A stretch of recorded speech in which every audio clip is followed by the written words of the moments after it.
নৃপতি বিম্বিসার নমিয়া বুদ্ধে মাগিয়া লইলা পাদনখ কনাতার।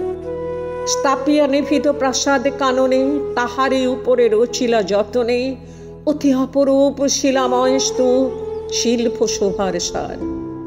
সন্ধ্যা বেলায় সচিবাসে পড়ে রাজবধূ রাজবালা আসিতেন ফুল সাজায় ডালায়, স্তূপ পদমূলে সোনার থালায় আপনার হাতে দিতেন জ্বালায়ে কনক প্রদীপ মালা।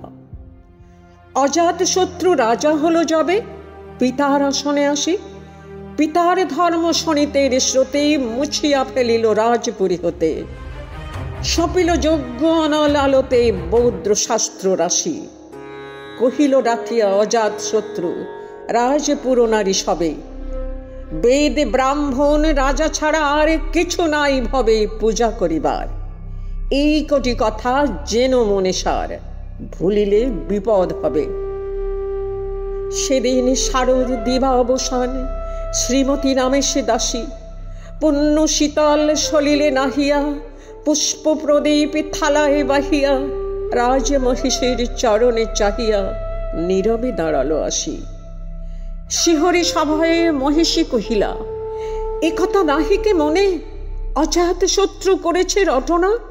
স্তূপে যে করিবে অর্ঘ্য রচনা, শুলের উপরে মরিবে সে জনা অথবা নির্বাসনে।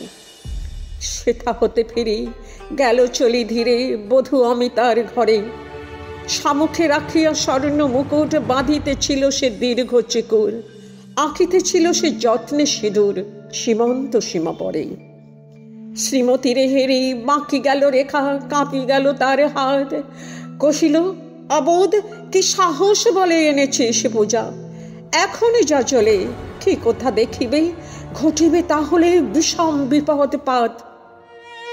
অস্তরবীর রশ্মি আভায় খোলা জানালার ধারে কুমারী শুক্লা বসি একাকিনী পড়িতে নিরত কাব্য কাহিনী। চমকে উঠিল শুনি কিঙ্কিনী, চাহিয়া দেখিল দ্বারে। শ্রীমতীরে হেরি পুঁথি রাখি ভূমে, দ্রুত পদে গেল কাছে। কহে সাবধানে তার কানে কানে, রাজার আদেশ আজি কে না জানে। এমন করে কি মরণের পানে ছুটিয়া চলিতে আছে। দ্বার হতে দ্বারে ফিরিল শ্রীমতী লইয়া অর্ঘ্য থালি। হে পুরবাসিনী, সবে ডাকি কহে হয়েছে প্রভুর পূজার সময়।